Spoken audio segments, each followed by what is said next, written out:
Hello everyone, welcome to our channel political IR mentor. इस video में हम आज डिस्कस करने वाले हैं आपका HPSC assistant professor political science का एग्जामिनेशन जो आपका 18 मई 2025 को अभी हुआ था।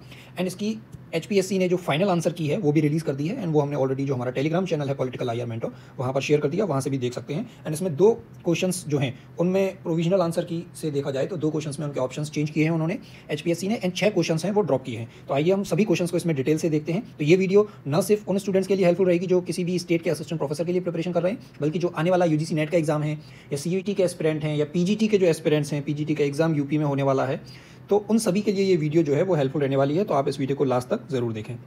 तो चलिए स्टार्ट करते हैं। पहला क्वेश्चन है, Madison Square garden event marks a new era in diaspora connectivity Endeavour of India. फिर ये इवेंट जो है वो कहाँ हुआ था? तो ये इवेंट जो है वो यूएसए में हुआ था, मैडिसन स्क्वायर इवेंट।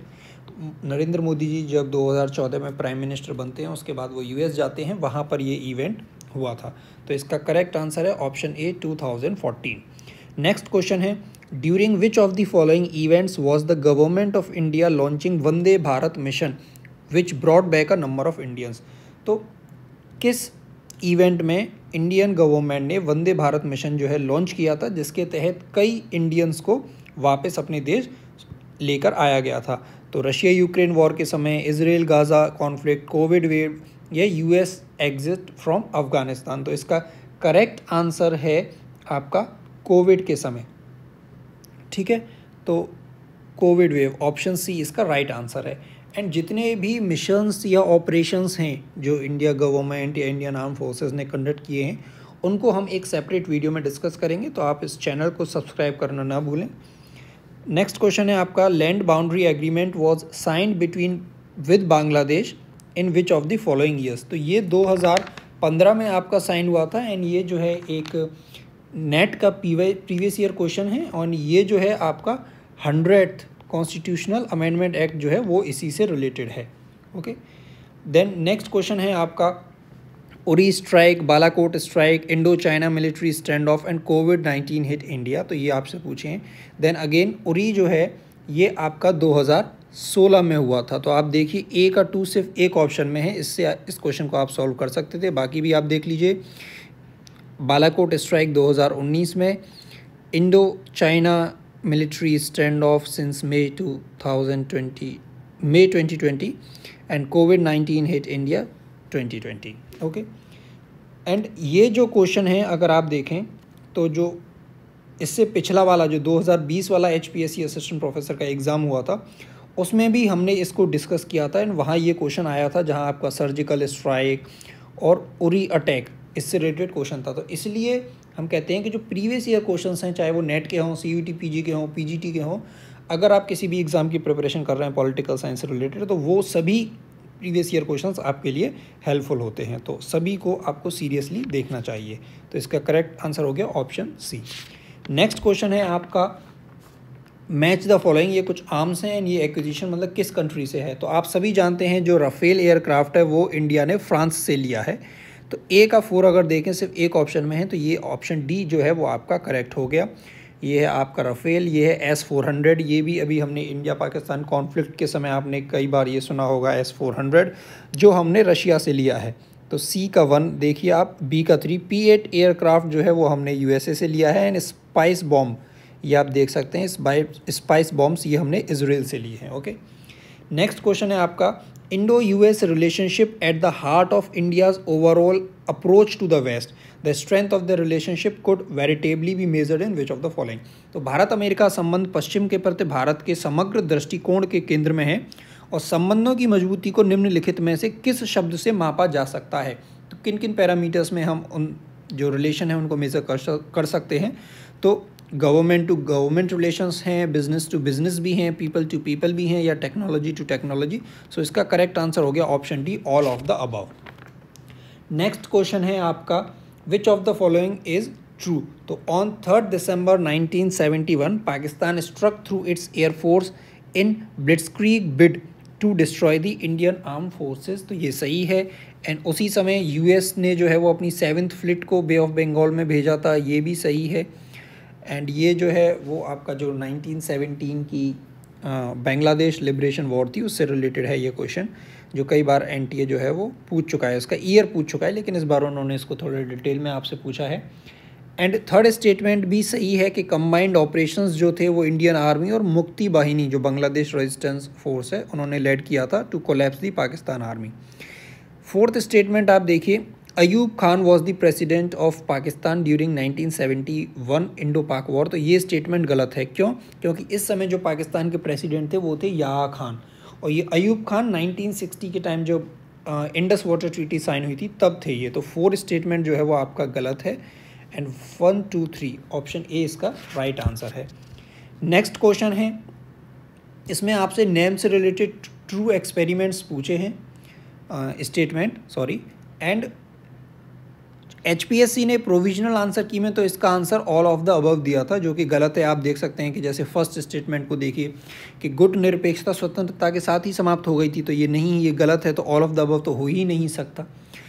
तो लेकिन फाइनल आंसर की में एचपीएससी ने इस क्वेश्चन को क्या है, ड्रॉप कर दिया है। ओके, बाकी थर्ड स्टेटमेंट इसका सही है कि थर्ड समिट जो है थर्ड समिट कॉन्फ्रेंस नेम की लुसाका ज़ाम्बिया में हुई थी। एंड ये आप देखिए, ये सिमिलर क्वेश्चन जो है वो एचपीएससी ने पिछले वाला जो एग्ज़ाम था उसमें भी पूछा था, जिसमें नेम की सबमिट आपसे पूछी थी। ठीक है, देन नेक्स्ट क्वेश्चन है आपका, which of the following is or are not the part of India's nuclear doctrine. इस क्वेश्चन में भी एक प्रॉब्लम है कि क्वेश्चन को आप ध्यान से देखें तो आपसे पूछा है कि नॉट इंडिया की न्यूक्लियर डॉक्ट्रिन का पार्ट नहीं है। तो ऑप्शन आप देखिए, मिनिमम न्यूक्लियर डेटरेंस डॉक्ट्रिन का पार्ट है, नो फर्स्ट यूज़ भी पार्ट है, no use against non nuclear states भी पार्ट है, लेकिन it is directed towards China only, तो ये नहीं, 4 तो होगा नहीं। ठीक है, तो अब इसमें पूछा है कि पार्ट नहीं है, तो 4th पार्ट नहीं है, तो 4 इसका आंसर होना चाहिए था, ओनली 4। लेकिन एचपीएससी ने प्रोविजनल में जो आंसर था वही फाइनल में रखा है, इन क्वेश्चन को ड्रॉप भी नहीं किया है, उन्होंने इसका आंसर रखा है 1, 2, 3। बट 1, 2, 3 तब आंसर होता जब यहाँ पर नॉट नहीं होता, जब आपसे पूछा जाता कि इनमें से कौन से स्टेटमेंट पार्ट हैं इंडियाज़ न्यूक्लियर डॉक्ट्रिन के, तब 1, 2, 3 ऑप्शन होता। बट पता नहीं एचपीएससी ने क्यों इसको कंसीडर नहीं किया है। चलते हैं नेक्स्ट क्वेश्चन की तरफ। नेक्स्ट क्वेश्चन है आपका, which of the following is or are true about Indo China border dispute. तो मैप जो पब्लिश हुए थे 1954 में, which showed a large part of Indian territory as Chinese. China ने मैप पब्लिश किए थे 1954 में, जिसमें उसने कई इंडियन टेरिटरी के पार्ट को as a Chinese part show किया था। China does not recognise McMahon line, and उसको कंसीडर करता है कि ये जो ब्रिटिश की पॉलिसी थी aggression towards Tibet region of China. And 12 जुलाई 1962 में, तो ये एक बहुत ही वेग या टफ क्वेश्चन कह लीजिए, ये डेटा जो फैक्ट्स हैं वो किसे ही पता होंगे, but still on 12 July 1962 the Chinese seized an Indian police post in Galban Valley of Ladakh, and in January 1962 China crossed the Longwy in Nepha, and in June 1962 captured Chipchap and Spongor areas of Ladakh। तो इसके जो answer हैं वो है all of the above। Next आपका ये जो question है कि इंस्टीट्यूशनल अप्रोच यूएसए के अंदर कब डेवलप हुई थी। तो प्रोविजनल में तो एचपीएससी ने इसका आंसर 19th सेंचुरी दिया था, बट फाइनली एचपीएससी ने इस क्वेश्चन को भी क्या है, ड्रॉप कर दिया है। नेक्स्ट क्वेश्चन की तरफ चलते हैं। Civic culture, political attitudes and democracy in 5 nations is written by Gabriel Almond and Sidney Verba in the year. इस बुक का ईयर आपसे पूछा है। अगेन एक ये रिपीटेड क्वेश्चन है, ये एनटीए जो है वो इस बुक को ऑथर, इसमें ये जो 5 नेशन है वो कौन कौन से हैं, इस तरह से अलग अलग तरीके से ये जो बुक है द सिविक कल्चर, ये नेट के एग्जाम्स में आ चुकी है। तो इसका करेक्ट आंसर है 1963। इसमें वो क्या एक्सप्लोर करते हैं, the relationship between citizens participation and citizens attitude towards their political system. इसमें ये एम्पेरिकल एनालिसिस करते हैं 5 नेशंस की। वो 5 नेशंस हैं आपके यूएस, यूके एंड बाकी के हैं मिग के नाम से आप उन्हें याद कर सकते हैं, Mexico, Italy and Germany. And Germany West Germany की बात हो रही है। और इसमें ये 3 तरह के पॉलिटिकल स्ट्रक्चर्स की बात करते हैं, पैरोकियल, सब्जेक्ट एंड पार्टिसिपेंट। ये भी आपसे एग्जाम में पूछा जा सकता है। Then political culture is defined as the commonly shared goals and commonly accepted rules. तो पॉलिटिकल कल्चर की जो डेफिनेशन है पूछी है कि ये डेफिनेशन किसने दी है, कि political culture is defined as आमतौर पर साझा लक्ष्यों और आमतौर पर स्वीकृत नियमों के रूप में परिभाषित किया है राजनीतिक संस्कृति को। तो ऐसा किया है आर मैक्रेडिस ने। अब आने वाले जो एग्ज़ाम्स हैं उनके लिए आपके लिए ये स्टेटमेंट, ये जो डेफिनेशन है पॉलिटिकल कल्चर की, ये इम्पोर्टेंट हो जाती है। बट हम इसमें आगे और क्या देखेंगे कि ये आप देख सकते हैं रॉय मैक्रेडिस ने 1955 में commonly shared goals and commonly accepted rules इस तरह से पॉलिटिकल कल्चर को डिफ़ाइन किया था।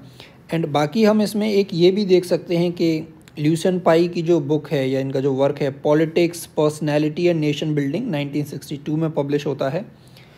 ओके, और जो आलमंड एंड पवेल हैं ये भी 1966 में पॉलिटिकल कल्चर की डेफिनेशन देते हैं as a pattern of individual attitudes and orientation towards politics among the members of a political system. तो ये भी आप देख सकते हैं। एंड सैमुअल बीर डिफाइन करते हैं पॉलिटिकल कल्चर को as a component of the culture and values believes and emotional attitudes. And Andrew Heywood का अगर आपसे पूछा जाए तो ये बोलते हैं कि political culture is a psychological orientation of people in relation to political objects. Next आपका क्वेश्चन है who of the following is not a scholar of new institutionalism का इनमें से कौन स्कॉलर नहीं है। तो ऑप्शन आप देखें वॉल्टर बेकहॉट, बागेत, पीटर इवंस, थेडस कॉकपॉल, जॉन स्टीफेंस। तो ये तीनों जो हैं ये न्यू इंस्टीट्यूशनलिज्म से रिलेटेड स्कॉलर हैं, बट वॉल्टर बेकहॉट जो हैं वो न्यू इंस्टीट्यूशनलिज्म से रिलेटेड नहीं है।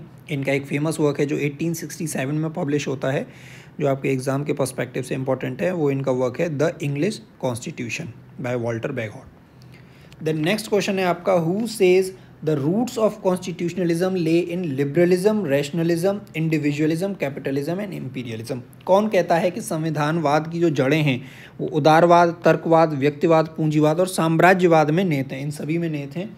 तो ऐसा कहते हैं आपके जो कार्ल जोचिन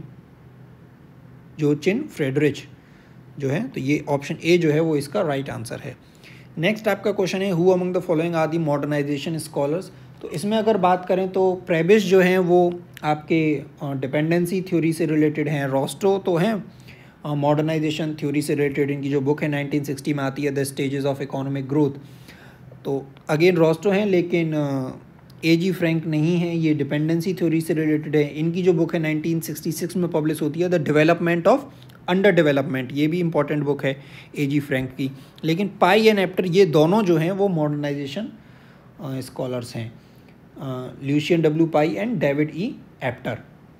और पाई की अगर बुक पूछें तो इनकी एक फेमस बुक है the aspects of political development, जो आपको याद रहनी चाहिए। एंड एप्टर जो है वो लिखते हैं, इनकी कुछ बुक्स की बात करें तो एक है द पॉलिटिक्स ऑफ मॉडर्नाइजेशन जो 1965 में ये लिखते हैं Apter. And then rethinking development, modernisation, dependency and post modern politics भी इनकी बुक है। और ये भी बात सही है कि जो एप्टर हैं वो बाद में डिपेंडेंसी थ्योरी के बारे में भी बात करते हैं, but initially he was also link to the modernisation theory. Now Pierre Philippe Rey is related to Marxist anthropology, और ये आपके एक फ्रेंच सोशोलॉजिस्ट हैं। नेक्स्ट आपका क्वेश्चन है who classified political parties into cadre party and mass party, again a repeated question, and इसका answer है Duverger. Who said group is an organised aggregate and interest group is an interest aggregate. तो किसने कहा है कि समूह तो एक संगठित समष्टि है और हित समूह एक हित समष्टि है। तो ऐसा कहने वाले हैं आपके Harold Lasswell and Abraham Kaplan. Next question है who wrote the book the history of the French social movement from 1789 to the present 1850। तो इसका करेक्ट आंसर है, ये बुक लिखी है आपके लॉरेंस वॉन स्टीन ने, एंड ये आपके एक German sociologist and political economist हैं। और इसमें अगर बाकी ऑप्शंस की बात करें जैसे हेनरी डेविड थूरो हैं, इनकी एक फेमस बुक है सिविल डिसोबीडियंस जो 1849 में पब्लिश होती है। एंड बर्ट्रांड रुसेल की अगर बात करें तो इनकी बुक है a history of western philosophy जो 1945 में पब्लिश होती है। एंड ये जो है ब्रोनोस्की एंड माल्जिश, ये दोनों को ऑथर हैं द वेस्टर्न इंटेलेक्चुअल ट्रेडिशन के। ये भी आपसे एग्जाम में पूछा जा सकता है। नेक्स्ट आपका क्वेश्चन है who wrote the book theory of collective behaviour. तो ये 1962 में नील जे स्मेल्सर इन्होंने ये बुक लिखी थी। नेक्स्ट आपका क्वेश्चन है हाँ, तो इनसे रिलेटेड इनकी एक और बुक है राल्फ एच टर्नर और लिविस एम किलियन, इन दोनों ने मिलकर एक बुक लिखी है कलेक्टिव बिहेवियर। तो ये बुक अलग है, थ्योरी ऑफ कलेक्टिव बिहेवियर अलग है। तो ये दोनों के नाम, इन दोनों के ऑथर्स आपको पता होने चाहिए। अगर आपसे पूछा जाए थ्योरी ऑफ कलेक्टिव बिहेवियर तो ये नील जे स्मेल्सर ने लिखी है। अगर सिर्फ कलेक्टिव बिहेवियर पूछा जाए तो ये राल्फ टर्नर एंड लेविस के किलियन ने मिलके लिखी है। एंड एक और बुक है इंट्रोडक्शन टू कलेक्टिव बिहेवियर, ये मिलर एंड डेविड ने मिलके लिखी है। और टालकॉट पार्सन्स की कुछ बुक हैं, जैसे एक तो है द सोशल सिस्टम जो 1951 में पब्लिश होती है, एक इनकी बुक है जो 1937 में पब्लिश होती है टालकॉट पार्सन की, the structure of social action. ये भी एक इंपॉर्टेंट बुक है, आपसे एग्जाम में पूछी जा सकती है। द नेक्स्ट क्वेश्चन है the term false democracy was coined by, and ये प्रोविजनल में उन्होंने इसका आंसर ओवेंस दिया था, बट बाद में HPSC ने इस क्वेश्चन को जो है वो ड्रॉप कर दिया है। चलते हैं नेक्स्ट क्वेश्चन की तरफ। Drafting committee of the Indian constitution submitted the draft constitution on. तो इसका राइट आंसर है 21 फेब 1948, जो इसके ऑप्शन में नहीं है, इसलिए HPSC ने इस क्वेश्चन को भी क्या है ड्रॉप कर दिया है फाइनल आंसर की में। नेक्स्ट क्वेश्चन है on which river bank the congressman took the oath of पूर्ण स्वराज। 26 जनवरी 1930 को इसकी बात की गई थी लाहौर के अंदर, तो वो है रिवर रावी। सी इसका राइट आंसर है। नेक्स्ट क्वेश्चन है which article of the Indian constitution states that state shall endeavour to ensure that workers have full enjoyment of leisure and social and cultural opportunities. तो श्रमिकों को अवकाश और सामाजिक और सांस्कृतिक अवसरों का पूर्ण आनंद मिले। तो इस विषय में कौन सा अनुच्छेद, कौन सा आर्टिकल इंडिया का बात करता है कॉन्स्टिट्यूशन का, तो वो है आर्टिकल 43। ये भी आपसे जो नेट के एग्जाम में पूछा जा चुका है। एंड बाकी जो आर्टिकल्स हैं 42, 39, 41, उनको भी हम देख लेते हैं। तो article 42 is related to for just and human condition for work and maternity relief से रिलेटेड है। And certain principles of policy to be followed by state, ये है आपका आर्टिकल 39। एंड आर्टिकल 41 भी इंपॉर्टेंट है, ये रिलेटेड है right to work, to education, to public assistance in certain cases. Next है आपका जो डायरेक्टिव प्रिंसिपल्स हैं of state policy Indian constitution में, वो हमने किस देश के संविधान से बोरो किया है, तो वो हमने आयरलैंड से ली है, constitution of Republic of Ireland. And Indian constitution का कौन कौन सा पार्ट हमने किस देश के कॉन्स्टिट्यूशन से लिया है, वो हम एक सेपरेट वीडियो में आगे डिस्कस करेंगे। तो चैनल को सब्सक्राइब आप ज़रूर करें, एंड आप हमारे टेलीग्राम चैनल से भी जुड़ सकते हैं, पॉलिटिकल IR मेंटर, जिसका लिंक आपको इस वीडियो के डिस्क्रिप्शन में दिया हुआ है।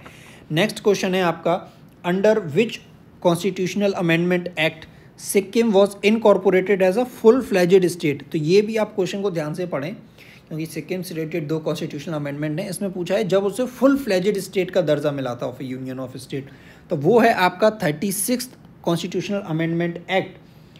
और बाकी एक्ट की बात करें, जो 35th कॉन्स्टिट्यूशनल अमेंडमेंट एक्ट है, इसमें Sikkim was given the status of associate state of India. और 34th जो है वो 1974 में आया था, ये लैंड रिफॉर्म से रिलेटेड है, जिसमें जो इंडियन कॉन्स्टिट्यूशन का 9th शेड्यूल है उसको अमेंड किया गया था।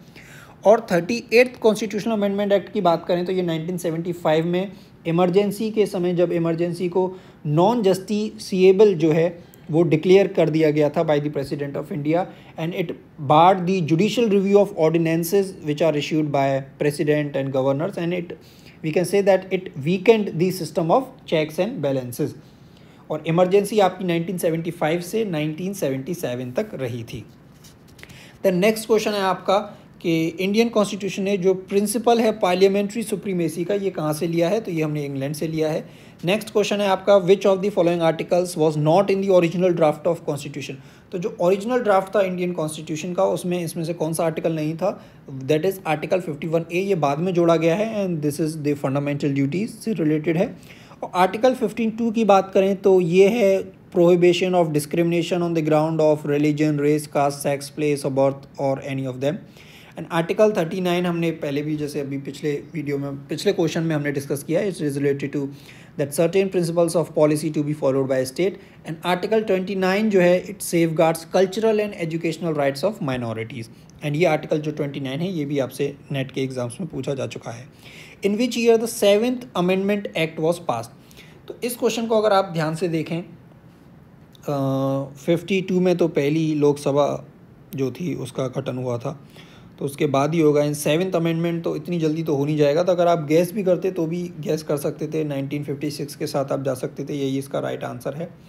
एंड इस अमेंडमेंट एक्ट के ज़रिए जो इंडियन कॉन्स्टिट्यूशन के 2nd और 7th शेड्यूल्स थे उनमें कुछ सिग्निफिकेंट चेंजेस जो हैं वो किए गए थे। और एक तरीके से आप कह लीजिए जो इंडियन स्टेट सिस्टम है उसको रीस्ट्रक्चर किया गया था। पहले 4 फोल्ड क्लासिफिकेशन था स्टेट का, part A, part B, part C, part D में, उनको अबॉलिश करके फिर उस स्टेट्स को क्या है रीऑर्गेनाइज किया गया था 14 स्टेट्स एंड 6 यूनियन टेरिटरीज़ में 7th अमेंडमेंट एक्ट से।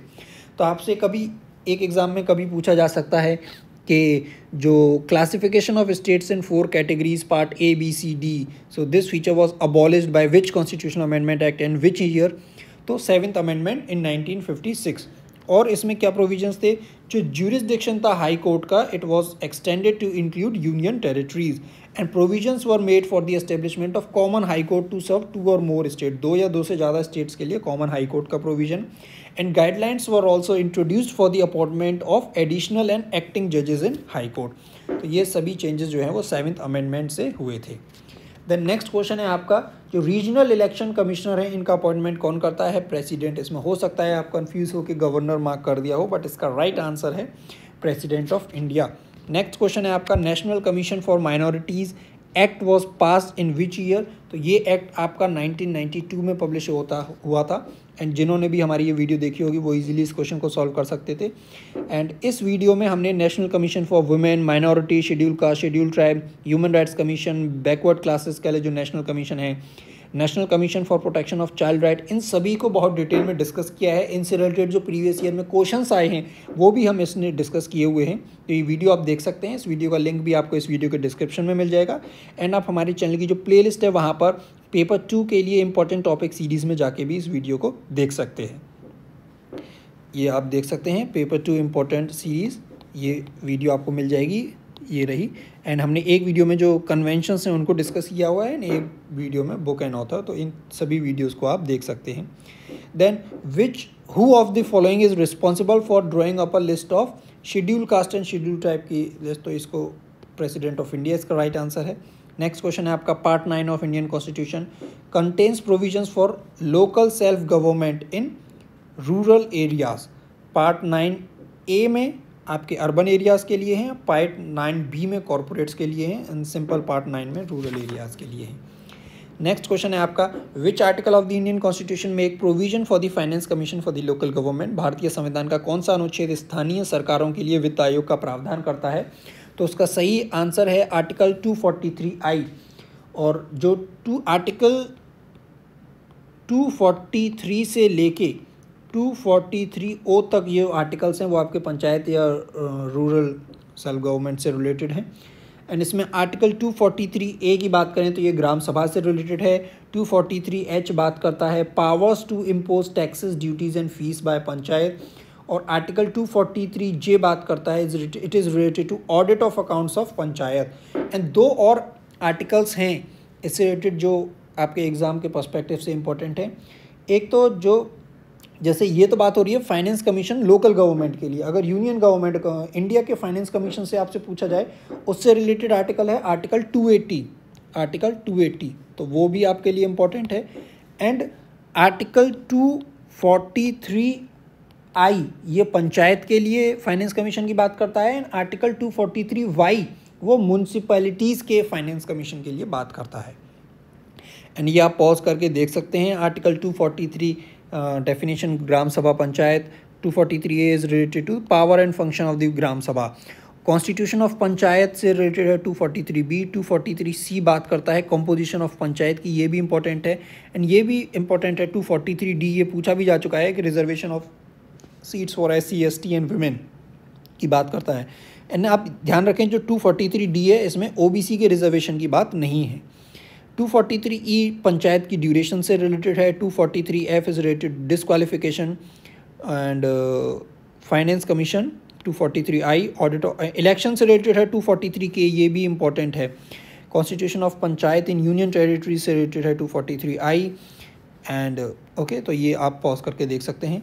नेक्स्ट क्वेश्चन है आपका R.N. Deo was the first non Indian National Congress chief minister of which of the following. तो ऐसे पहले कांग्रेस के अलावा जो चीफ मिनिस्टर बने उस स्टेट के सबसे पहले, तो इनका नाम था राजेंद्र नारायण सिंह देव। ये 1967 से लेके 1971 तक उड़ीसा के चीफ मिनिस्टर रहते हैं। नेक्स्ट क्वेश्चन है आपका how many members were elected by the voters in the first Lok Sabha. तो पहला लोकसभा का सेशन है ये 13 मई 1952 को कमेंस्ड हुआ था और फर्स्ट लोकसभा कॉन्स्टिट्यूट कब हुई थी? 17 अप्रैल 1952 को, और ये डिसॉल्व हुई थी 4 अप्रैल 1957 को। तो ये 3 डेट्स भी आपके लिए इंपॉर्टेंट हैं। और इसका करेक्ट आंसर है कितने सीट्स पर इलेक्शन हुआ था, that is 489 were the elected by voters.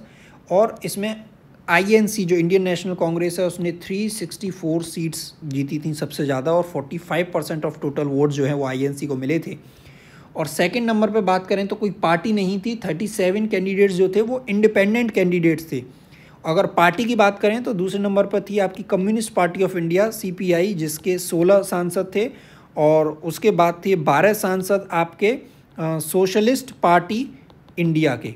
और टोटल वोट्स जो हैं वो फर्स्ट लोकसभा के अंदर 17.32 करोड़ वोट थे। और इलेक्शन जो है वो 25 अक्टूबर 1951 से लेके 21 फरवरी 1952 तक चला था। और आपसे पूछा जाए फर्स्ट इलेक्शन जो हुए थे, फर्स्ट लोकसभा इलेक्शन, उस समय इंडिया का चीफ इलेक्शन कमिश्नर कौन था? तो वो थे सुकुमार सेन। तो ये आप देख सकते हैं आर्टिकल 93 जो है वो लोकसभा की बात करता है, और इसमें स्पीकर और डिप्टी स्पीकर होते हैं। और फर्स्ट लोकसभा से रिलेटेड एक तो स्पीकर पहले जो थे वो थे GV मावलंकर, लेकिन फर्स्ट लोकसभा में ये 1956 तक ही थे। उसके बाद 1 साल के लिए M.A. अयंगर भी रहते हैं, और M.A. अयंगर जो है वो पहले डिप्टी स्पीकर थे। तो ये भी आपसे जो है वो पूछा जा सकता है। और सेक्रेटरी जनरल फर्स्ट थे M.N. Call, and leader of the house थे जवाहरलाल नेहरू। एंड उस समय लीडर ऑफ अपोजिशन की पोस्ट नहीं थी, ये पोस्ट 1977 के बाद बनी है, but main leader opposition party के थे A.K. गोपालन। ठीक है। एंड इस बार अगर देखें तो इंडियन कॉन्स्टिट्यूशन में लोकसभा की जो बात करता है वो है आर्टिकल 79, और मैक्सिमम स्ट्रेंथ जो है वो है लोकसभा की 552। एंड इस बार के जो इलेक्शन हुए आपके 2024 में, तो आपके 240 सीट बीजेपी की थी, ये आपसे पूछा जा सकता है। INC की सीट थी 99। एंड थर्ड नंबर पर कौन सी पार्टी रही? वो थी समाजवादी पार्टी उत्तर प्रदेश की, जिसकी 37 सीट्स थी। एंड इसमें और क्या आप देख सकते हैं, एक फैक्ट आप ये देख सकते हैं, इंडिपेंडेंट कैंडिडेट्स कितने थे? इसमें 7 कैंडिडेट्स थे। और नेक्स्ट क्वेश्चन है आपका which one of the following statement is not correct. तो वर्ण may be all India in character, jati has a geographical and linguistic limitation, jati not only provides the person his social identity and security but it also defines his duty and responsibility। इसमें आपसे पूछा है not correct. Indian caste system is based on जाति नहीं, ये वर्ण system पर based है। तो आई थिंक D इसका जो है वो राइट आंसर है जो HPSC ने दिया है। नेक्स्ट क्वेश्चन है आपका the States Reorganisation Commission of India 1953 constituted by the central government and it was headed by, तो वो थे फजल अली। ये बहुत ही इंपॉर्टेंट है एंड कई बार आपसे वेरियस एग्जाम्स में पूछा जा चुका है। Then in which year All India Women's Conference was form, तो 1927 में पुणे के अंदर मार्गरेट कजिन्स ने इसकी स्थापना की थी। एंड जिसका जो पर्पस था वो था to advance the women's rights and education. And ये जो है ऑल इंडिया वुमेंस कॉन्फ्रेंस, ये एक क्वार्टरली जर्नल भी इन्होंने पब्लिश किया था रोशनी मैगजीन के नाम से, रोशनी के नाम से 1938 में। तो आपसे पूछा जा सकता है कि ऑल इंडिया वुमेंस कॉन्फ्रेंस ने रोशनी कब पब्लिश किया था क्वार्टरली जर्नल, तो 1938 में। या कौन सा जर्नल था उसका नाम पूछ लिया जाए तो रोशनी उसका नाम था। एंड इसकी जो पहली कॉन्फ्रेंस हुई थी वो फर्गुसन कॉलेज पूना के अंदर हुई थी। वहाँ पे ये डिमांड करते हैं for the compulsory primary education for girls. And उस पहली कॉन्फ्रेंस की जो प्रेसिडेंट थी वो थी महारानी चिमनाबाई साहेब गायकवाड़। ठीक है, ये भी आप याद रखें। नेक्स्ट क्वेश्चन है आपका, which of the following state is not under the 6th schedule. तो 6th शेड्यूल जो है वो ट्राइबल एरिया जो है 4 नॉर्थ ईस्टर्न स्टेट के उनसे रिलेटेड है, एंड इसका राइट आंसर है अरुणाचल प्रदेश। एंड इससे रिलेटेड जो आर्टिकल है 6th शेड्यूल से वो है आपका आर्टिकल 244(2). एंड ये आप देख सकते हैं मेघालय, मिजोरम, त्रिपुरा, आसाम ये हैं जहाँ पर 6th शेड्यूल है। इनको आप इस ट्रिक से भी याद कर सकते हैं, अमेट मी, A for Assam, Meghalaya, Tripura and Mizoram.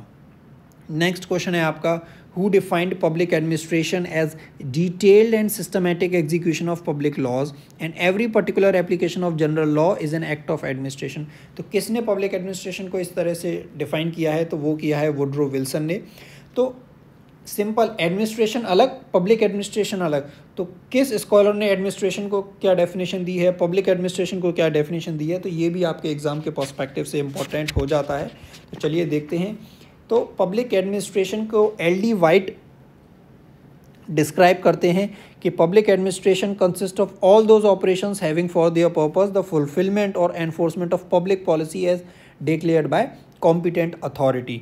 And जो फिफ्नर हैं वो इसको डिस्क्राइब करते हैं that public administration consist of getting the work of the government done by coordinating the efforts of people so that they can work together to accomplish their task. Then Woodrow Wilson, जो आपसे exam में पूछा गया कि public administration एक detail और systematic application है law का। देन आपसे पूछ लिया जाए, पर्सी मैक्वीन ये बोलते हैं कि public administration is administration related to the operation of government whether central और लोकल।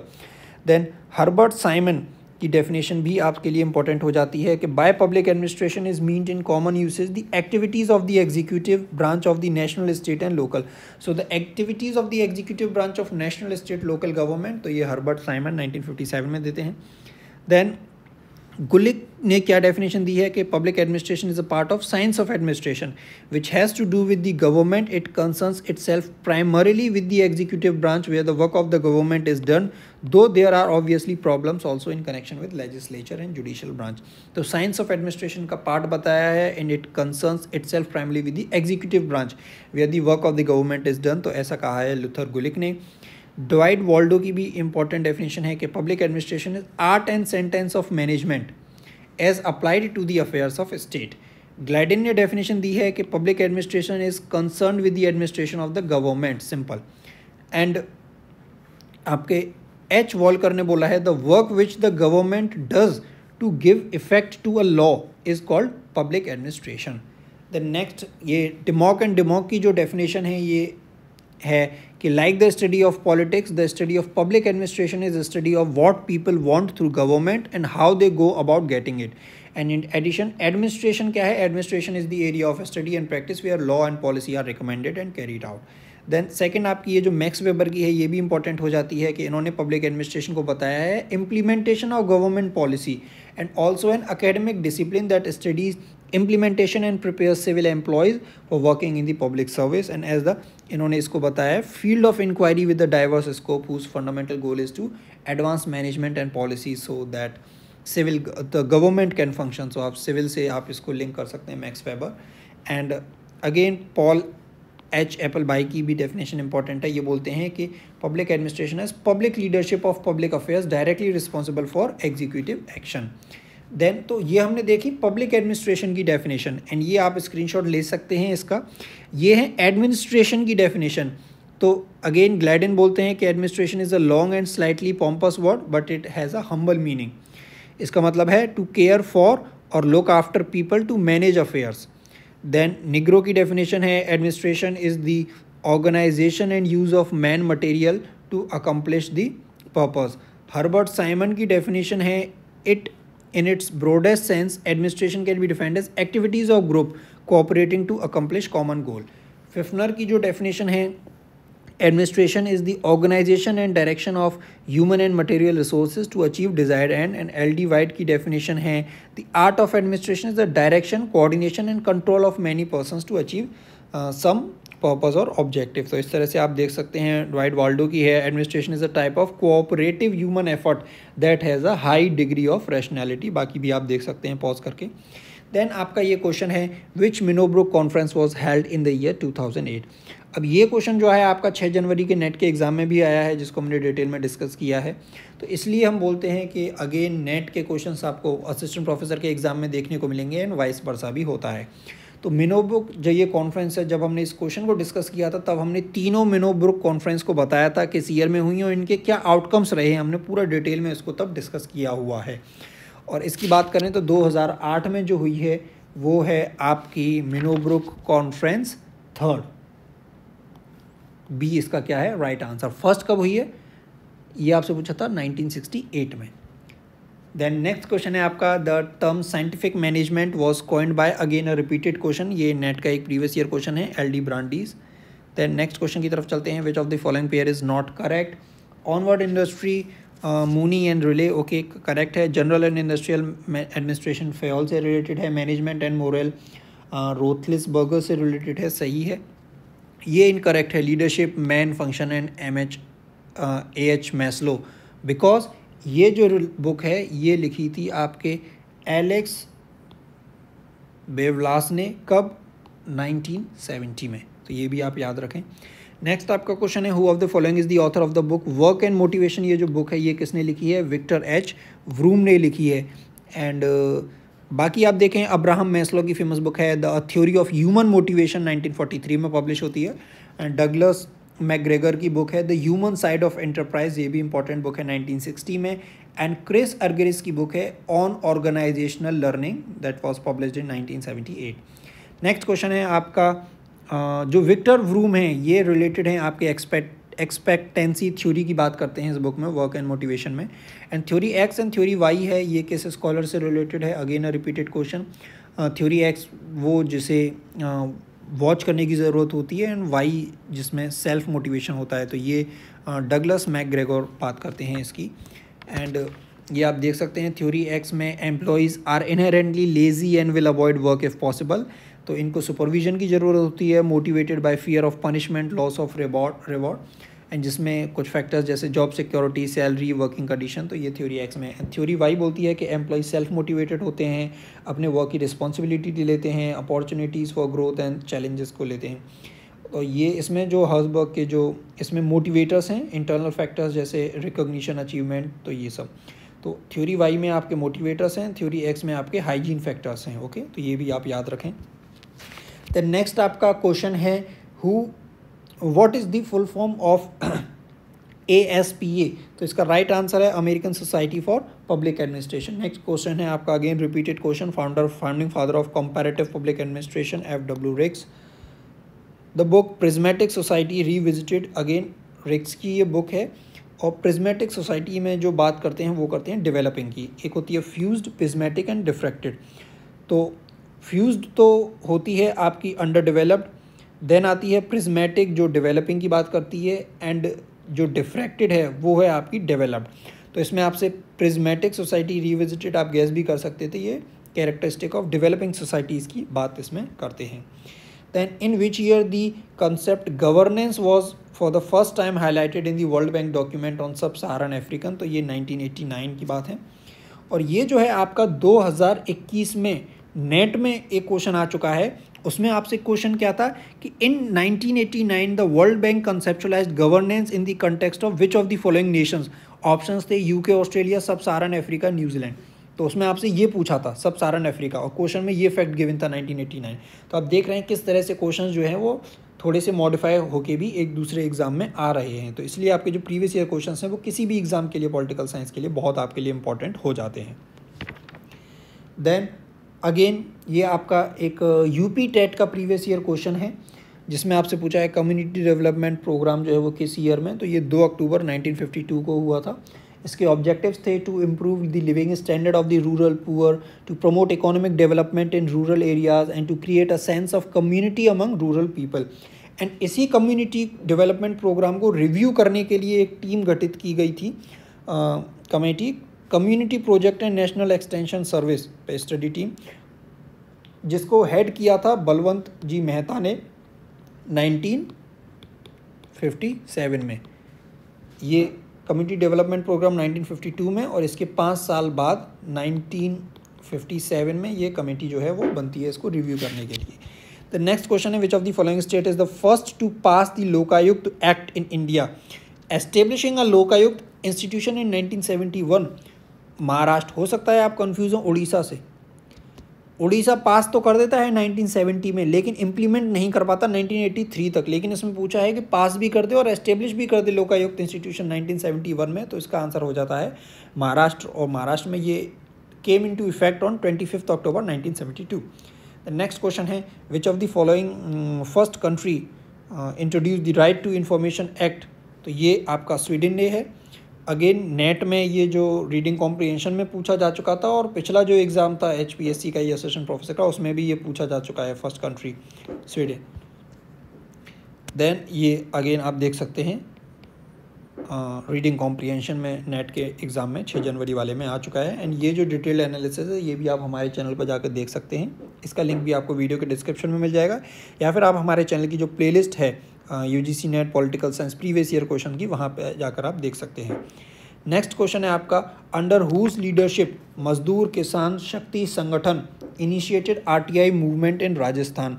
तो ये क्वेश्चन भी जो है वो पुराना जो HPSC का 2020 वाला जो एग्ज़ाम है, जो हमने इस एग्ज़ाम से पहले डिस्कस कर दिया था यूट्यूब पर, उसमें जो पहला क्वेश्चन था तभी हमने डिस्कस किया था कि मजदूर किसान शक्ति संगठन इज रिलेटेड टू RTI। आप इस वीडियो को खुद भी जाके देख सकते हैं, पहला ही क्वेश्चन था और हमने उसमें ये बताया था क्लियरली कि ये अरुणा रॉय की लीडरशिप में हुआ था। तो जो किसने भी अगर ये वीडियो देख के अगर कोई गया होगा तो उसका डेफिनेटली ये क्वेश्चन सही हुआ होगा। नेक्स्ट क्वेश्चन है, which of the following pair is correct, तो citizen charter is based on, तो इसमें दोनों ऑप्शन में आप कंफ्यूज हो सकते थे, बट जो करेक्ट वर्ड है वो है government citizen relationship. Next question है, ESCAP, it stands for economic and social commission for Asia and Pacific, B इसका राइट आंसर हो गया। National program for nutritional support की बात हो रही है प्राइमरी एजुकेशन में, ये 15 अगस्त 1995 को इंट्रोड्यूस हुआ। Again this is related to mid day meal scheme.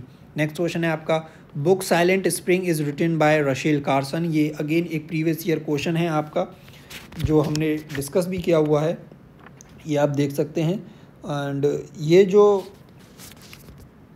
Question आप देख सकते हैं, रशेल कार्सन एनवायरमेंटल कंजर्वेटिव, और हमने बताया था कि इनकी फेमस बुक है silent spring. Then who of the following gives currency to the idea of, मतलब कॉम्प्लेक्स इक्वालिटी की बात कौन करता है, अगेन एक रिपीटेड क्वेश्चन है, माइकल वॉल्सर बात करते हैं। देन नेक्स्ट क्वेश्चन है आपका, utopianism is a style of political theorising that develops a critique of the existing order by constructing a model of an ideal of the perfect alternative, and in this context utopians are characterized by, तो काल्पनिकता राजनीतिक सिद्धांत की एक शैली है जो आदर्श विकल्प के एक मॉडल का निर्माण करके मौजूदा व्यवस्था की आलोचना विकसित करती है। तो इस संदर्भ में जो काल्पनिक हैं यूटोपियंस हैं उनकी क्या विशेषताएं हैं, तो सभी जो हैं वो उनकी विशेषताएं हैं, abolition of want, absence of conflict and avoidance of violence and operation. So all of the above, option D is the right answer. The next question है, which of the following are related to plebiscitary democracy, so it is like referendum जिसमें yes और no आपसे पूछा जाता है। And ये जो term है प्लेबिसिटरी डेमोक्रेसी, अगर ये पूछा जाए कि ये टर्म किसने कॉइन किया था, तो ये एक नेगेटिव सेंस में इन्होंने कॉइन किया था, जैकब लीप टालमन ने, और प्रोविजनल में उन्होंने ऑल ऑफ द अबव इसका आंसर दिया था, बट फाइनल आंसर की में HPSC ने जो इसका आंसर दिया है option 2 only, direct democracy. Next question है आपका, match the major work by Michael Oakeshott की जो फेमस बुक्स हैं उनको आपको मैच करना है। तो इसमें आप क्या रख सकते थे याद, कि जो एक्सपीरियंस एंड इट्स मोड, ये जो बुक है ये इनकी सबसे पहली बुक है, तो ये किससे मैच होगी, 1933 से। तो आप अगर डी का 2 मैच करें तो ये सिर्फ एक ऑप्शन में है, और बाकी बुक भी आप देख सकते हैं। ये जो सेकंड इनकी थी रैशनलिज्म इन पॉलिटिक्स 1962 में पब्लिश होती है, सॉरी ये बुक, और ह्यूमन ऑन हिस्ट्री जो बुक है वो 1983, ह्यूमन कंडीशन 1975। तो इस तरह से आप इस क्वेश्चन को देख सकते हैं। द नेक्स्ट क्वेश्चन है आपका, which of the following thinker has written the book in defence of politics, ये बुक बर्नार्ड क्रिक ने लिखी थी, ऑप्शन बी इसका राइट आंसर है। और जो चार्ल्स फोरियर हैं इनकी जो बुक है द थ्योरी ऑफ 4 मूवमेंट्स भी आपको याद रखनी चाहिए।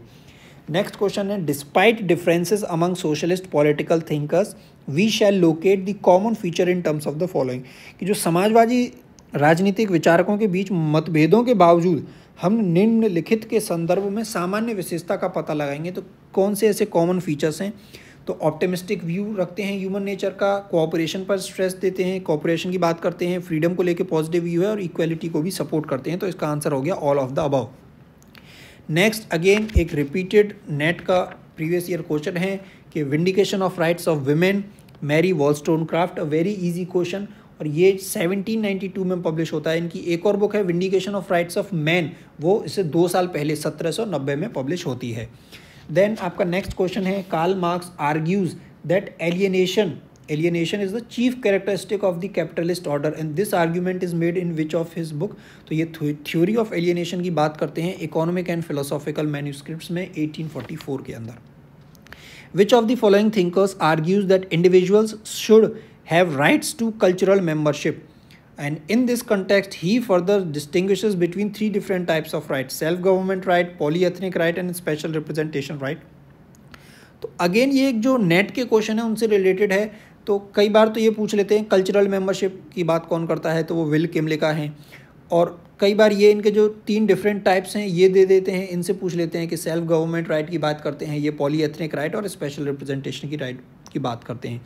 तो विल किमलिका की है मल्टीकल्चरल सिटीजनशिप, एंड इनकी एक और बुक है जो एग्जाम के पर्सपेक्टिव से आपके लिए इंपॉर्टेंट है, वो है politics in the vernacular.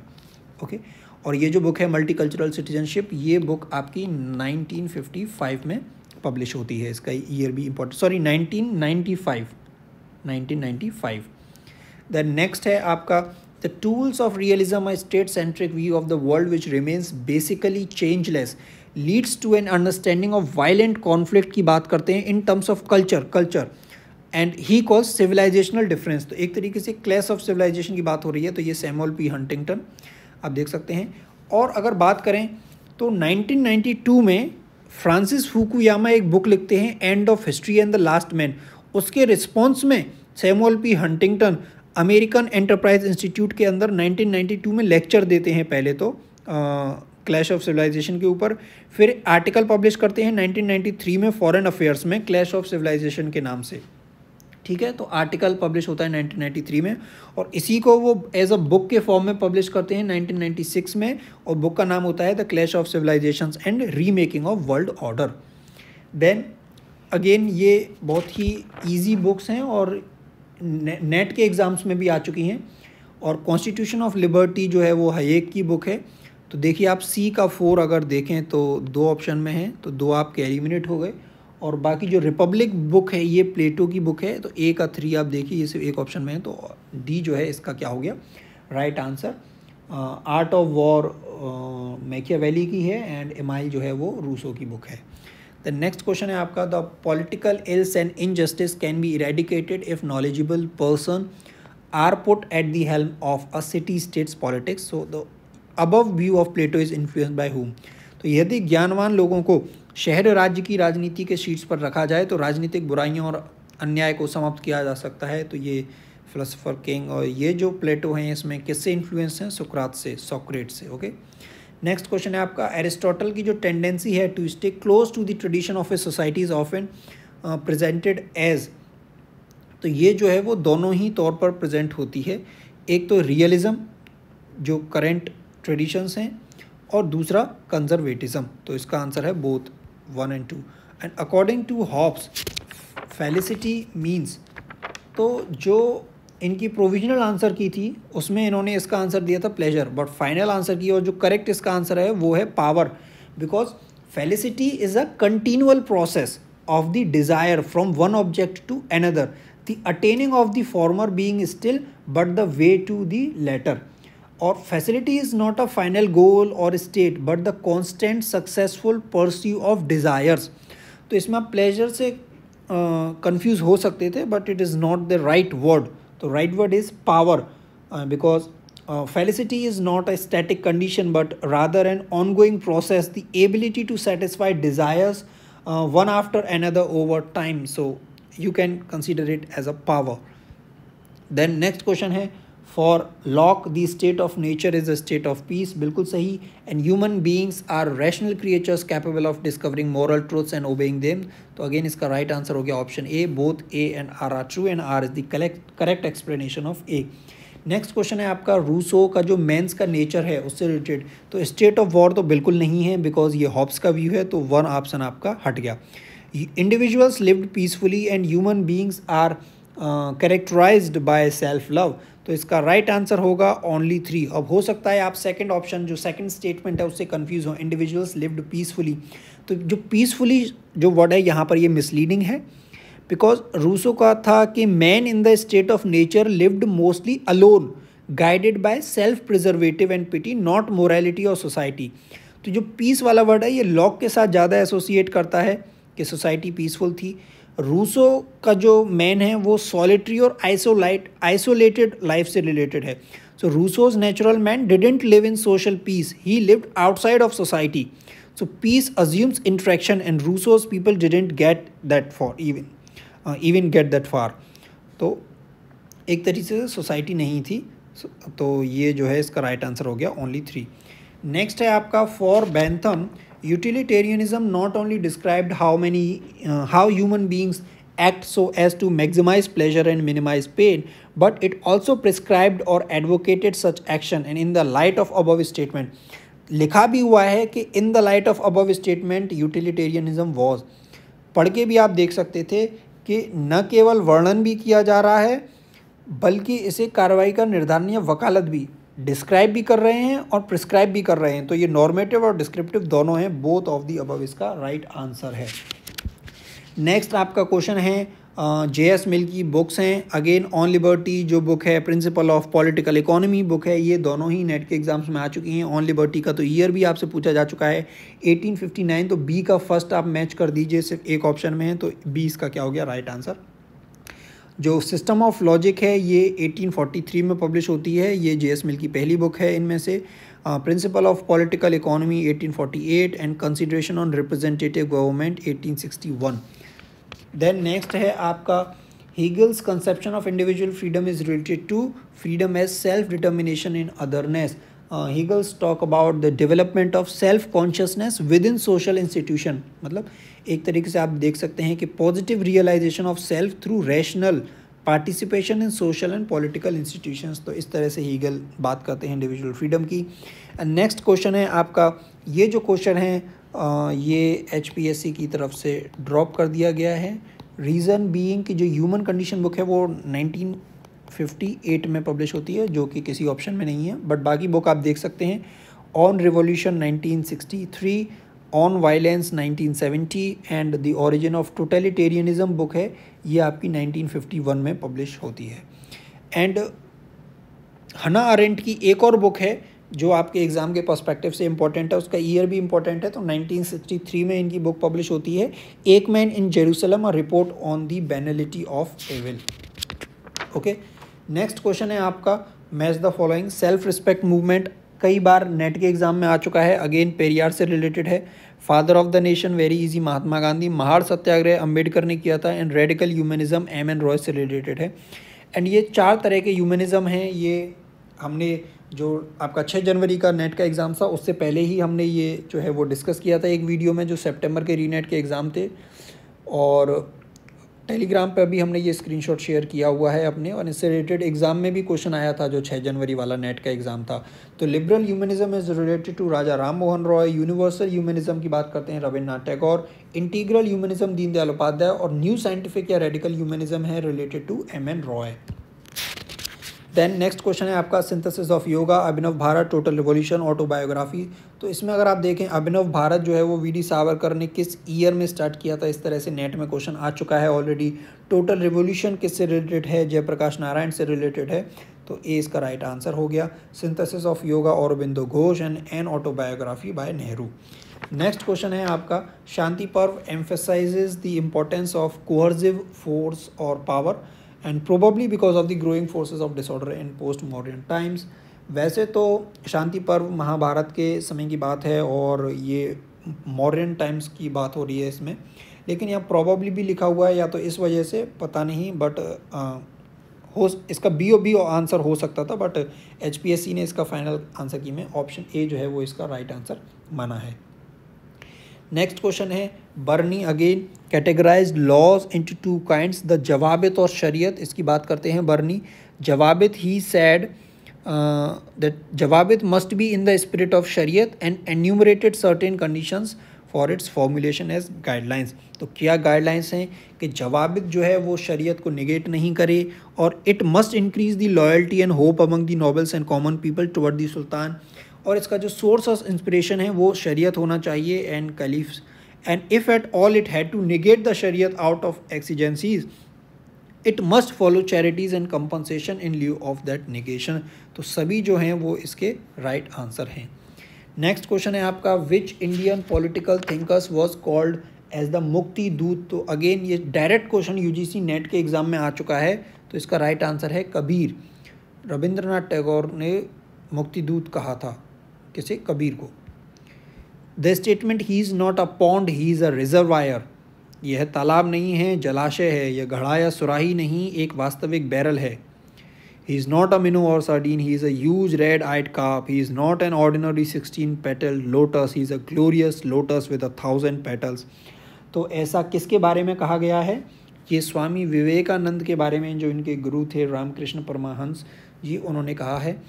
Which of the following political thinkers visualized 4 stages in realization of true freedom? Realization of the freedom at the individual level पे, then freedom from individual to community, then from community to universe, and then universe to infinity। तो ये बात करते हैं Rabindranath Tagore. Next question है आपका, Gandhi defines Hinduism as a search after truth through non violence means, मतलब अहिंसक साधनों के माध्यम से सत्य की खोज, ये बात करते हैं अपनी यंग इंडियन बुक में। इसका राइट आंसर हो गया। And according to Jawaharlal Nehru, scientific approach का मतलब है way of life, process of thinking, method of acting, सभी इसके सही हैं। Associating with our fellow man, तो ऑल ऑफ द अबव इसका राइट आंसर है। देन ये जो बुक है मार्क्स गांधी सोशलिज्म, अगेन एक रिपीटेड बुक है, नेट के एग्जाम में भी ये आ चुकी है। एंड ये जो बुक है ये राम मनोहर लोहिया ने लिखी है। राम मनोहर लोहिया की 3 और इम्पॉर्टेंट बुक हैं, व्हील ऑफ हिस्ट्री जो भी एग्जाम में पूछी जा चुकी है, कई बार 1955 में पब्लिश होती है। Guilty man of India's partition भी राम मनोहर लोहिया ने लिखी थी 1960 में। And India China and northern frontiers भी इनकी एक इंपॉर्टेंट बुक है जो आपसे एग्जाम में कई बार पूछी जा चुकी है या पूछी जा सकती है। नेक्स्ट क्वेश्चन है आपका, which of the following is or are the underlying beliefs of the liberalist world view according to Kegley and Wittkopf. तो आप देखिए लिबरलिस्ट आपसे वर्ल्ड व्यू पूछा है, और ऑप्शंस को अगर आप देखें, human nature is essentially good or altruistic and people are therefore capable of mutual aid and collaboration, okay liberalist view है। Fundamental human concern for others welfare make progress possible, it is also. War is inevitable, युद्ध अनिवार्य है, नहीं। Liberal कहाँ, ये तो realist perspective हो गया। तो इसी से आप बोल सकते थे कि थर्ड तो इसका नहीं है, तो इसको आप एलिमिनेट कर सकते थे एक ऑप्शन को। एंड 1 और 2 इसके राइट आंसर हैं, तो 1, 2 और 4 देख लीजिए। War is a international problem, require collective and multilateral rather than national efforts to control it. National efforts की बात कौन करता है? रियलिस्ट। और कलेक्टिव और मल्टीलेटरल लिबरलिस्ट। तो ये 1, 2, 4 इसका राइट आंसर हो गया, ऑप्शन 4। नेक्स्ट क्वेश्चन है आपका, which of the following is considered as chief proponent of post world war first liberalism in international relations. तो अंतर्राष्ट्रीय संबंध में जो प्रथम विश्व युद्ध के बाद का जो उदारवाद है उसके मुख्य समर्थक अगर आप देखें, तो इसलिए कहते हैं कि जो टाइम पीरियड है वो भी जब हम थिंकर्स को पढ़ते हैं तो आपके लिए इम्पोर्टेंट हो जाता है। तो ये 3 नाम आप अगर देखें, Alfred Zimmern and Zimmern, Norman Angell, Woodrow Wilson, ये सभी 20th सेंचुरी के हैं। वुड्रो विल्सन ने जो 14 पॉइंट प्रिंसिपल भी दिया था, लेकिन थॉमस जेफरसन जो हैं ये आपके 19th सेंचुरी के हैं और यूएस के 3rd प्रेसिडेंट रहे हैं। तो ये इसका राइट आंसर नहीं होगा क्योंकि पोस्ट वर्ल्ड वॉर आपसे पूछा गया है।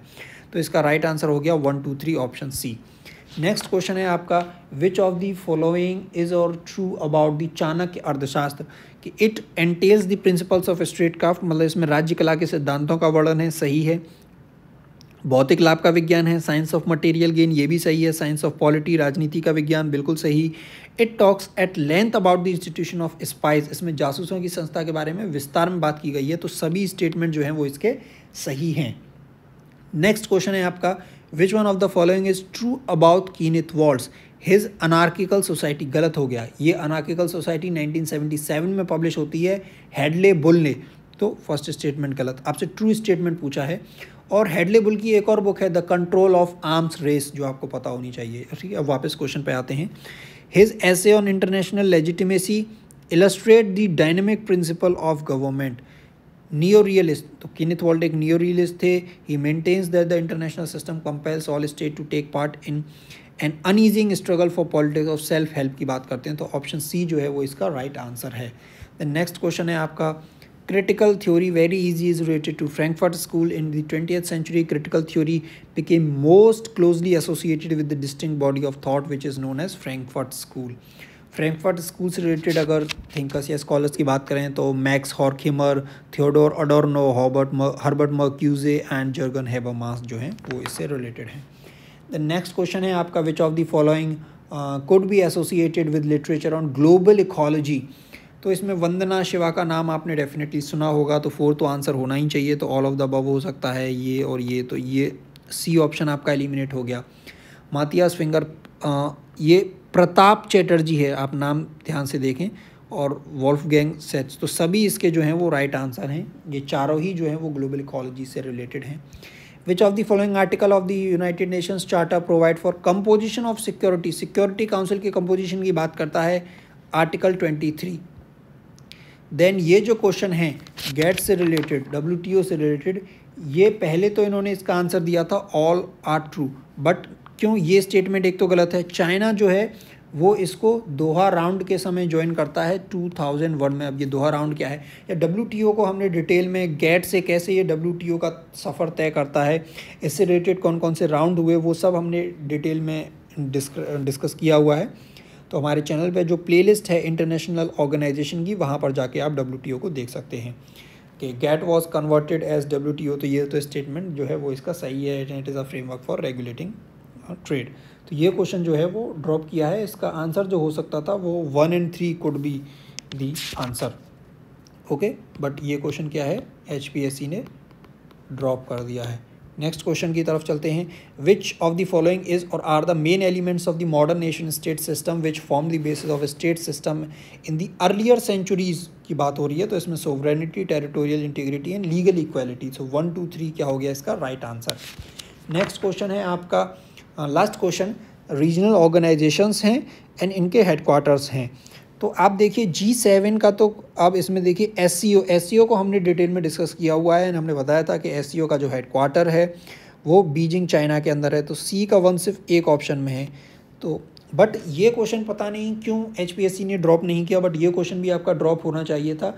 रीज़न भी SCO का सही मैच हो रहा है, A का भी 3 मैच होगा क्योंकि G7 का भी कोई परमानेंट हेडक्वार्टर नहीं है, G20 का भी नहीं है, लेकिन ब्रिक्स को इन्होंने शंघाई से मैच किया है। ये थोड़ा गलत है बिकॉज ब्रिक्स का भी कोई ऑफिशियल हेडक्वार्टर नहीं है। ब्रिक्स की जो बैंक है न्यू डेवलपमेंट बैंक, उसका हेडक्वार्टर है शंघाई के अंदर, बट HPSC ने इसका यही फाइनल आंसर की रखा है। और ये इंटरनेशनल ऑर्गेनाइजेशंस जो हैं वो हमने SAARC, ASEAN, BIMSTEC, WTO, SCO को डिस्कस किया हुआ है। हम ब्रिक्स को भी जल्दी कवर कर देंगे, तो ये वीडियोस भी आप प्लेलिस्ट में जाकर देख सकते हैं। आई होप आपको ये वीडियो पसंद आया हो, एंड जो भी आपका फीडबैक है या सजेशन है आप इस वीडियो के कॉमेंट सेक्शन में लिख सकते हैं। Thank you and all the best, and you can also join our Telegram channel political IR mentor, जिसका लिंक आपको इस वीडियो के डिस्क्रिप्शन में दिया हुआ है। Thank you.